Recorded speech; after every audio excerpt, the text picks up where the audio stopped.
Hello friends, welcome to CRP academy. CRP academy YouTube চ্যানেলে তোমাদের সকলকে জানাই স্বাগত। তো দেখো, আজকে এটি আমাদের ম্যাথ পেডাগজি অর্থাৎ গণিত পেডাগজি সেট নম্বর 1। আজকের এই সেটে আমরা মোস্ট ইম্পর্টেন্ট ভীষণ গুরুত্বপূর্ণ 15খানা প্রশ্ন নিয়ে আলোচনা করব এবং এই 15টি প্রশ্নের মধ্যে বেশ কিছু প্রশ্ন উত্তর সিটেট বিগত বছরের প্রশ্ন উত্তর রয়েছে। ওকে, তো দেখো শুরু করছি আজকের এই ক্লাস। আজকের প্রথম প্রশ্ন দেখো কী রয়েছে। আজকের প্রথম প্রশ্ন, যে গণিতে ব্যবহারিক পরীক্ষার উদ্দেশ্য কী? 4টে অপশন রয়েছে। তো এই 4টে অপশনের মধ্যে কোনটি সঠিক উত্তর হবে তোমরা কিন্তু অবশ্যই কমেন্টে জানাবে। তারপরে আমার বলা উত্তরের সঙ্গে মিলিয়ে দেখবে যে তোমাদের এই 15টি প্রশ্নের মধ্যে কার কত স্কোর হচ্ছে। ওকে, তো আজকের প্রথম প্রশ্ন, গণিতের ব্যবহারিক পরীক্ষার উদ্দেশ্য কী? অল্প সময়ে শিক্ষার্থীর মূল্যায়ন করা, বাকজড়তা কাটানো, নাকি কাজের মাধ্যমে গণিতের অনুশীলনের শিক্ষার্থীর আগ্রহ তৈরি করা, নাকি উপরের সব কয়টি? তো দেখো, এই প্রশ্নের সঠিক উত্তর হয়ে যাবে যে গণিতের ব্যবহারিক পরীক্ষার উদ্দেশ্য হয়ে যাবে, যখনই বলবে যে ব্যবহারিক পরীক্ষা তখনই হয়ে যাবে যে কাজের মাধ্যমে গণিত অনুশীলনে শিক্ষার্থীদের আগ্রহ বা ইন্টারেস্ট তৈরি করা। ওকে, তো অপশন 3 হয়ে যাবে এই প্রশ্নের সঠিক উত্তর। ফ্রেন্ডস, এরপরে দেখো নেক্সট একটি ভীষণ গুরুত্বপূর্ণ প্রশ্ন 2 নম্বর। তো এই প্রশ্নে দেখো যে তোমাদের সিটেট 2022-এর যে অনলাইনে পরীক্ষাটা হয়েছিল সেই পরীক্ষার 21শে জানুয়ারি পেপারে কিন্তু এই প্রশ্নটি এসেছিল এবং এই একই সেম প্রশ্ন সিটেট 2019-এর ডিসেম্বর মাসেও কিন্তু এসেছিল। শুধুমাত্র এখানে সংখ্যাটা পরিবর্তন করে দেওয়া হয়েছিল। 35-এর বদলে ছিল 44 আর 305-এর বদলে ছিল 404। বাকি কিন্তু সবই এক, প্রশ্ন অপশন সবগুলো কিন্তু এক। এবং এই প্রশ্নটি তোমাদের পরীক্ষার জন্য কিন্তু ভীষণ গুরুত্বপূর্ণ হতে চলেছে তোমাদের টেট পরীক্ষার জন্য। তো দেখো, প্রশ্ন বলেছে যে যখন 35 লিখতে বলা হয়েছিল তখন গ্রেড 2 এর কিছু ছাত্র সেটা ভুল করে 305 লিখেছে। 35-এর বদলে কত লিখেছে? 305। তো এই যে সমস্যা, এই সমস্যার সমাধান একজন শিক্ষক হিসেবে তুমি কিভাবে করবে? এই যে তুমি 35 লিখতে বললে, তার পরিবর্তে তারা 305 লিখলো, এই যে সমস্যা, এই সমস্যার সমাধান কিভাবে করা যাবে? তো দেখো 4টে অপশন রয়েছে। প্রথম অপশন, তাদের বলবে যে এটি ভুল এবং জিজ্ঞাসা করবে সঠিক উত্তর। সেই সব শিক্ষার্থীদের বলবে যে এই যে 305 তোমরা লিখেছো এটি কিন্তু সম্পূর্ণ ভুল এবং সঠিক উত্তরটা তোমরা আবার চেষ্টা করো। এই একটা বিষয় হতে পারে। নেক্সট দেখো 2 নম্বর, কি হতে পারে? ব্ল্যাকবোর্ডে সঠিক উত্তর তুমি লিখে দিতে পারো। অর্থাৎ এই যে 305 এটা ভুল হয়েছে, তাদেরকে বলবে যে 35 বা 35 এইভাবে লিখতে হয়, 35। তো এটা কিন্তু তুমি ব্ল্যাকবোর্ডে লিখে দিতে পারো, এই একটি সমাধান হতে পারে। নেক্সট দেখো, তাদের নোটবুকে 10 বার সঠিক উত্তর লিখতে বলবে। অর্থাৎ তাদের যে খাতা রয়েছে তুমি বলবে যে তোমাদের খাতায় এই যে 35 এটা তোমরা 10 বার লিখো, তাহলে প্র্যাকটিস হবে। এটা একটা বিষয় হতে পারে। এবং নেক্সট 4 নম্বর সবথেকে বেশি ইম্পর্টেন্ট, যে কংক্রিট উপাদানের মাধ্যমে বিনিময় নীতি ব্যাখ্যা করে তুমি কিন্তু এর সমাধান করবে। তো দেখো, এই 4টে অপশনের সঠিক উত্তর হয়ে যাবে এই যে কংক্রিট উপাদানের মাধ্যমে বিনিময় নীতি ব্যাখ্যা করে তুমি এই সমস্যার সমাধান করবে। ওকে, তো দেখো এই যে কংক্রিট নীতি বা কংক্রিট উপাদানের মাধ্যমে বিনিময় নীতি, এটি কি রয়েছে দেখো। তো দেখো, কংক্রিট যুক্তিতে আক্ষরিক স্তরে তথ্য বিশ্লেষণ এবং সমস্যাগুলি সমাধান করার ক্ষমতা জড়িত। এই যে কংক্রিট উপাদানের মাধ্যমে বিনিময় নীতি রয়েছে, তো এর মাধ্যমে কিন্তু বিভিন্ন তথ্য বিশ্লেষণ এবং সমস্যাগুলির সমাধান করার ক্ষমতা জড়িত রয়েছে। এই যে তারা 35-এর বদলে তারা 305 লিখেছে, তো এটা কিন্তু একমাত্র এই যে কংক্রিট উপাদানের মাধ্যমে বিনিময় নীতি এর মাধ্যমেই কিন্তু সম্ভব। কারণ এই স্তরে কি করা হয়, তথ্য বিশ্লেষণ এবং সমস্যাগুলির সমাধান করার কিন্তু ক্ষমতা থাকে। ওকে, আমরা যখন চিন্তা করি এবং হাতে কলমে সমস্যার সমাধান করি তখন আমরা কংক্রিট উপাদান কিন্তু ব্যবহার করে থাকি। ওকে, তাহলে এই হলো এই প্রশ্নের সঠিক উত্তর অপশন 4। কি কংক্রিট উপাদানের মাধ্যমে বিনিময় নীতি ব্যাখ্যা করে তুমি একজন শিক্ষক হিসেবে এই সমস্যার সমাধান করবে। তাহলে অপশন 4 হয়ে যাবে এই প্রশ্নের সঠিক উত্তর।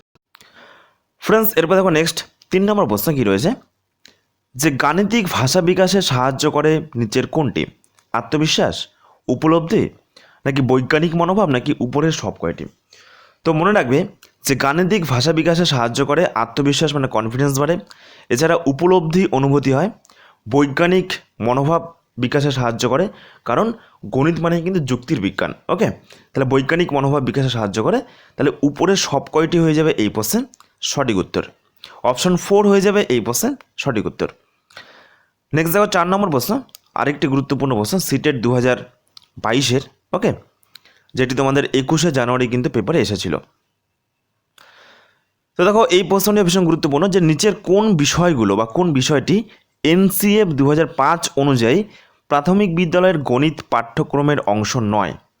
এই চারটির মধ্যে কোনটি প্রাথমিক বিদ্যালয়ের গণিত যে সিলেবাস সেই সিলেবাসের অংশ নয়, ওকে, এনসিএফ 2005 অনুযায়ী। তো দেখো এনসিএফ 2005 এই বিষয়টা কি? তো এই বিষয়টা হলো জাতীয় পাঠ্যক্রম রূপরেখা বা ন্যাশনাল কারিকুলাম ফ্রেমওয়ার্ক 2005 অনুযায়ী একটি অফিসিয়াল ডকুমেন্ট, যেখানে বলা হয়েছে যে পাঠ্যক্রমকে অবশ্যই শিক্ষার্থী কেন্দ্রিক এবং পাঠ্যপুস্তক বহির্ভূত হতে হবে।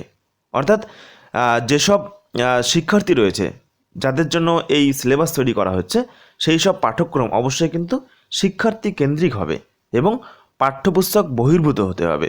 এটি শ্রেণীকক্ষের কার্যক্রমকে অধিক নমনীয় করে তোলার এবং দৈনন্দিন জীবনের সাথে সম্পর্কিত করে তোলার উপর জোর দিয়েছে এই এনসিএফ 2005, ওকে। তো দেখো এখানে এনসিএফ 2005 এর সুপারিশগুলো কী কী ছিল?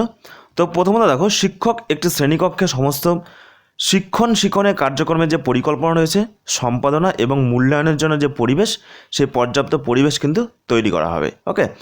নেক্সট দেখো জ্ঞান এমনভাবে সরবরাহ করা উচিত যাতে শিশুরা তাত্ত্বিক জ্ঞান এবং এর প্রয়োগযোগ্যতার মধ্যে সম্পর্ক স্থাপন করতে সক্ষম হয়, ওকে। এছাড়া দেখো আরও বেশ কিছু গুরুত্বপূর্ণ পয়েন্ট রয়েছে যে এটি সুপারিশ করে শ্রেণীকক্ষে শিশুদের সংখ্যার সাথে শিক্ষকদের যে অনুপাত, যে 1:30, অর্থাৎ 30 জন শিক্ষার্থী পিছু একজন শিক্ষক বা শিক্ষিকা থাকবে, এর কিন্তু বেশি হওয়া উচিত নয়। এই যে বিষয়টা এটি কিন্তু এনসিএফ 2005 অনুযায়ী সুপারিশ করা হয়েছিল। শিশুদের সংখ্যার সাথে শিক্ষকদের যে অনুপাত সেটি কিন্তু 1:13 হওয়া উচিত, ওকে। এবং স্কুল শিক্ষা পর্যায়ে এটিই কিন্তু বাঞ্ছনীয় বলে বিবেচিত হয়। এছাড়া এনসিএফে উল্লেখিত কোঠারি কমিশনও পরামর্শ দিয়েছে যে শ্রেণীকক্ষের বৃহৎ আকার পাঠদানের মানের মারাত্মক ক্ষতি করবে। অর্থাৎ শ্রেণীকক্ষের যে একটা বৃহৎ আকার সেটা কিন্তু হওয়া ঠিক নয়, বা সেটা কিন্তু সেই শিক্ষণের পরিবেশের সঙ্গে ঠিক নয়, ওকে। সেটি কিন্তু পাঠদানের মারাত্মক ক্ষতি করতে পারে। এছাড়া বৃহৎ আকারের শ্রেণীকক্ষ শিক্ষক একটি শ্রেণীকক্ষের সমস্ত ক্রিয়াকলাপগুলিকে সঠিকভাবে পরিচালনা করতে পারবেন না। তো এই জন্য কিন্তু যে বৃহৎ শ্রেণীকক্ষ সেটির কিন্তু দরকার নেই। একটি যে নর্মাল যে শ্রেণীকক্ষের সাইজ থাকে বা একটি পরিবেশের সঙ্গে যে মিল রেখে যে শ্রেণীকক্ষ তৈরি করা হয় সেটি কিন্তু তৈরি করতে হবে।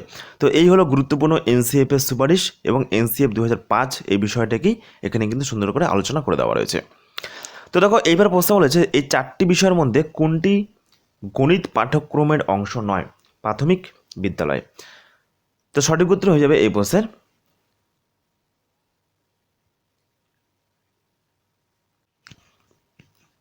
অপশন 1 পূর্ণ সংখ্যা হয়ে যাবে এই প্রশ্নের সঠিক উত্তর, ওকে। তো এনসিএফ 2005 অনুযায়ী প্রাথমিক বিদ্যালয়ে গণিত পাঠ্যক্রমের অংশ নয় এই পূর্ণ সংখ্যা, ওকে। এবং এই প্রশ্নটা তোমাদের পরীক্ষার জন্য কিন্তু ভীষণ ভীষণ গুরুত্বপূর্ণ। নেক্সট দেখো 5 নম্বর কী রয়েছে, যে বোধহীন মানুষের বুদ্ধাঙ্কের পরিমাণ বা আইকিউ লেভেল কত রয়েছে? বোধহীন মানুষের বুদ্ধাঙ্ক কত রয়েছে? তো দেখো এই চারটে অপশনের মধ্যে সঠিক উত্তর হয়ে যাবে 60 থেকে 80।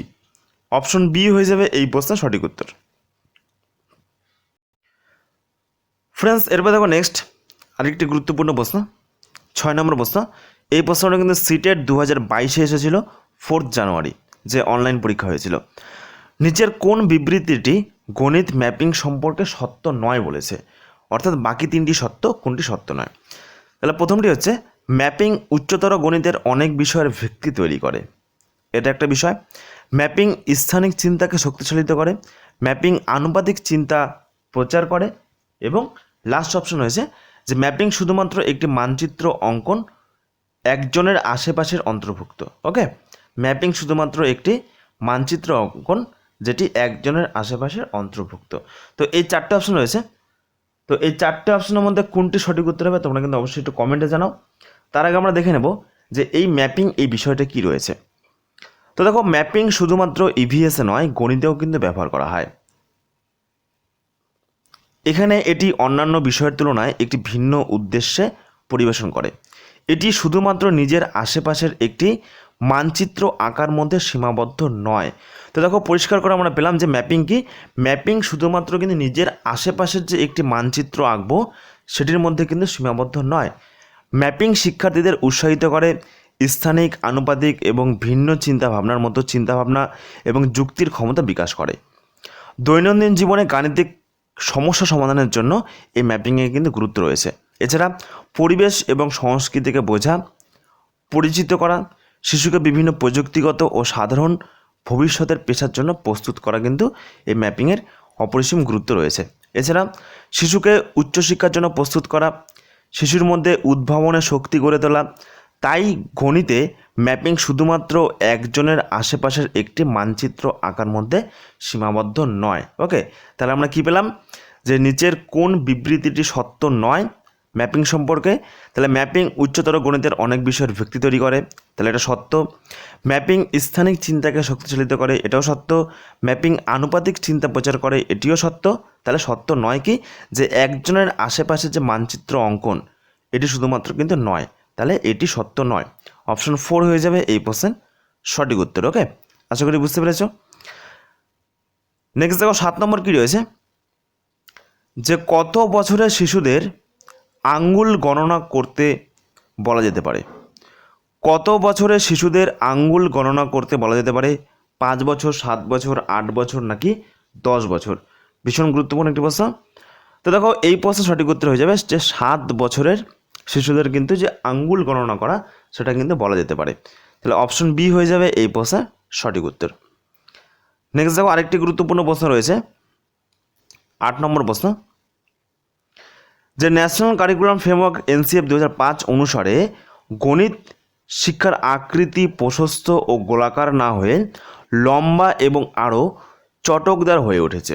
তো এর মানে কি? তো দেখো এই প্রশ্নটিও কিন্তু 2021-এর ডিসেম্বর মাসে এসেছিল সিট পরীক্ষার, ভীষণ গুরুত্বপূর্ণ একটি প্রশ্ন। তো 4টে অপশন রয়েছে। প্রাথমিক বিদ্যালয় এবং উচ্চ বিদ্যালয়ের শিক্ষকদের মধ্যে কোনো যোগাযোগ নেই। তো এটার মানে কি? প্রাথমিক বিদ্যালয় এবং উচ্চ বিদ্যালয়ের শিক্ষকদের মধ্যে কোনো যোগাযোগ নেই, এটি একটি বিষয় হতে পারে। নেক্সট দেখো 2 নম্বর, বিষয়গুলি শ্রেণীবদ্ধভাবে চালু করা হয়েছে গণিত পাঠ্যক্রমের অসুবিধা মাত্র বা অসুবিধার জন্য। ওকে, নেক্সট দেখো, বছরের পর বছর ধরে অনেকগুলি নতুন বিষয় অন্তর্ভুক্ত করার মাধ্যমে গণিত পাঠ্যক্রমের পরিমাণ বৃদ্ধি পেয়েছে। তো এই যে বলা হয়েছে NCF 2005 অনুসারে একটি বিবৃতি দেওয়া হয়েছে যে গণিত শিক্ষার আকৃতি প্রশস্ত এবং গোলাকার না হয়ে লম্বা এবং আরও চটকদার হয়ে উঠেছে। তো এই বিষয়টা বা এই বিবৃতির মানে কি? এবং লাস্ট দেখো অপশন রয়েছে, কি রয়েছে, যে একটি পাঠ্যক্রমের ত্বরণ উচ্চতর গণিত শিক্ষা তাৎপর্যপূর্ণ নতুন বিষয় অন্তর্ভুক্ত করার জন্য কিছু মৌলিক বিষয় ছাঁটাইয়ের দিকে পরিচালিত করা হয়েছে। তো এই একটি বিষয় রয়েছে। তো এই মোট 4খানা কিন্তু অপশন রয়েছে। তো এই 4টে অপশনের মধ্যে কোনটি সঠিক উত্তর হবে তোমরা কিন্তু অবশ্যই কমেন্টে জানাও। তার আগে আমরা দেখে নেব এই যে বিবৃতি রয়েছে, কি গণিত শিক্ষার আকৃতি প্রশস্ত ও গোলাকার না হয়ে লম্বা এবং আরও চটকদার হয়েছে। তো এর মানে কি রয়েছে? তো দেখো গণিতের জন্য জাতীয় পাঠ্যক্রমের লক্ষ্য হলো যে সমস্ত ছাত্রছাত্রীরা গণিতের মৌলিক বিষয়গুলিতে সাবলীল হয়ে ওঠে তা নিশ্চিত করা। অর্থাৎ NCF 2005 এই যে পাঠ্যক্রম, এই যে গণিতের পাঠ্যক্রম, এর লক্ষ্যই কিন্তু যে সমস্ত ছাত্রছাত্রীরা গণিতের মৌলিক যে বিষয়গুলো সেই সব বিষয়গুলিতে তারা সাবলীল হয়ে ওঠে। সমস্ত ছাত্রছাত্রীরা, এখানে যে হবে না, সমস্ত ছাত্রছাত্রীরা যেন গণিতের মৌলিক বিষয়গুলিতে সাবলীল হয়ে ওঠে তা নিশ্চিত করা। অনুসন্ধানের একটি লাইন অনুসরণ করে সম্পর্ক এবং সাধারণীকরণ অনুমান করে গাণিতিক ভাষা ব্যবহার করে একটি যুক্তি তৈরি করে গাণিতিকভাবে যুক্তি দেখান।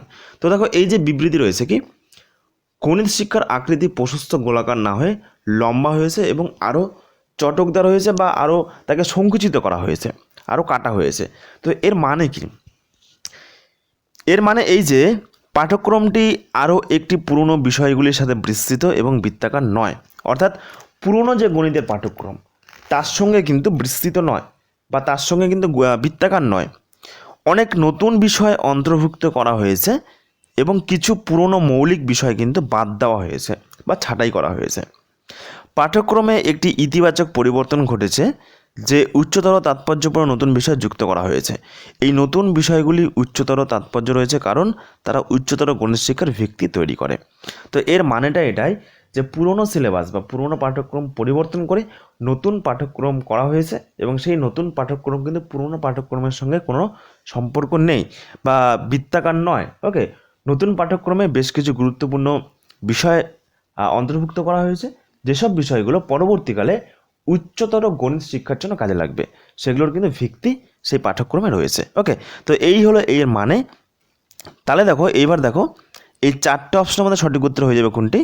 এই চারটে অপশনের মধ্যে সঠিক উত্তর হয়ে যাবে যে অপশন 4, একটি পাঠ্যক্রমের ত্বরণ উচ্চতর গণিত শিক্ষার তাৎপর্যপূর্ণ নতুন বিষয় অন্তর্ভুক্ত করার জন্য কিছু মৌলিক বিষয় ছাঁটাইয়ের দিকে পরিচালিত করা হয়েছে। অর্থাৎ নতুন যে পাঠ্যক্রমে অনেক নতুন বিষয় অন্তর্ভুক্ত করা হয়েছে এবং তার জন্য যে আগের যে পাঠ্যক্রম, সেই আগের পাঠ্যক্রমের বেশ কিছু মৌলিক বিষয় কিন্তু এখানে কাটা হয়েছে বা ছাঁটা হয়েছে। তাহলে অপশন 4 হয়ে যাবে এই প্রশ্নের সঠিক উত্তর। তো এরপর দেখো নেক্সট 9 নম্বর কী রয়েছে, 9 এবং 10, যে নিচের কোনটিকে গণিতে ভয় ও ব্যর্থতার কারণ হিসাবে বিবেচনা করা যায় না? তো এটিও কিন্তু সিটেট 2016-তে এসেছিল সেপ্টেম্বর মাসে। ক্লাসরুমের অভিজ্ঞতা, গণিতের কাঠামো, প্রতীকী স্বরলিপি নাকি লিঙ্গ পার্থক্য? তো এই চারটের মধ্যে সঠিক উত্তর হয়ে যাবে যে লিঙ্গ পার্থক্য।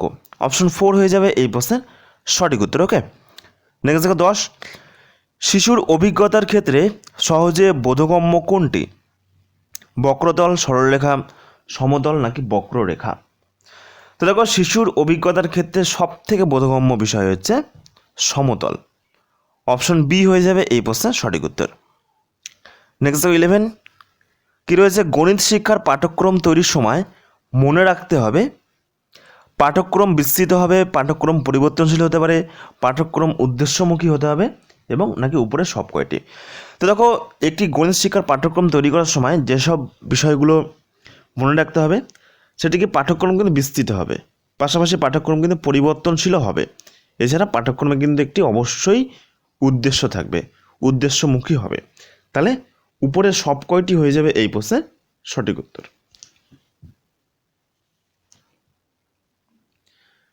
নেক্সট দেখো 12, গণিতের প্রকৃতি হলো যুক্তি, ধারণা, কাহিনীমূলক নাকি বিজ্ঞান ভিত্তিক? চারটের মধ্যে কোনটি সঠিক উত্তর হবে? গণিতের প্রকৃতি হলো অবশ্যই যুক্তি, কারণ গণিত মানেই কিন্তু যুক্তির বিজ্ঞান। অপশন এ হয়ে যাবে এই প্রশ্নের সঠিক উত্তর। নেক্সট দেখো 13 কী রয়েছে, যে নিচের কোনটি একটি প্রাথমিক স্তরের শিক্ষার্থীদের অঙ্কের মূল্যায়ন করার জন্য কার্যকর কৌশল নয়? বলছে অঙ্কের মূল্যায়ন বা গণিতের মূল্যায়ন করার জন্য কার্যকর কৌশল নয়। তাহলে বাকি বিষয়গুলো কি কার্যকর কৌশল? তো দেখো অপশন 1-এ কী রয়েছে, যে প্রাথমিকভাবে গোষ্ঠী প্রশাসিত কাজগুলো ব্যবহার করা। নেক্সট 2 নম্বর, রোটেট, মেমোরাইজেশন এবং ধারণাগত বোঝার মধ্যে পার্থক্য করার জন্য কাজগুলো আলাদা করা। তাদের যুক্তি বোঝার জন্য শিশুদের ত্রুটিগুলো বিশ্লেষণ করা। কাজগুলি ডিজাইন করা যা একাধিক স্তরের প্রতিক্রিয়া তৈরি করে। ওকে, তো দেখো এগুলো কিন্তু কার্যকর কৌশল। ওকে, এগুলো কিন্তু কার্যকর কৌশল, একমাত্র কার্যকর কৌশল নয় মূল্যায়নের ক্ষেত্রে, সেটি হচ্ছে প্রাথমিকভাবে গোষ্ঠী প্রশাসিত কাজগুলো। তো দেখো আজকের এই 15 নম্বরের লাস্ট প্রশ্ন কী রয়েছে আজকের এই সেটের, শিক্ষকের কাছে বেশি কাঙ্ক্ষিত কোনটি? পরিষ্কারভাবে কথার উচ্চারণ নাকি ক্লাসে গোলমাল করতে না দেওয়া নাকি কঠিন বিষয়বস্তু সহজভাবে বোঝানো নাকি ব্ল্যাকবোর্ডের ব্যবহার? তো একজন শিক্ষকের কাছে কাঙ্ক্ষিত কোনটি?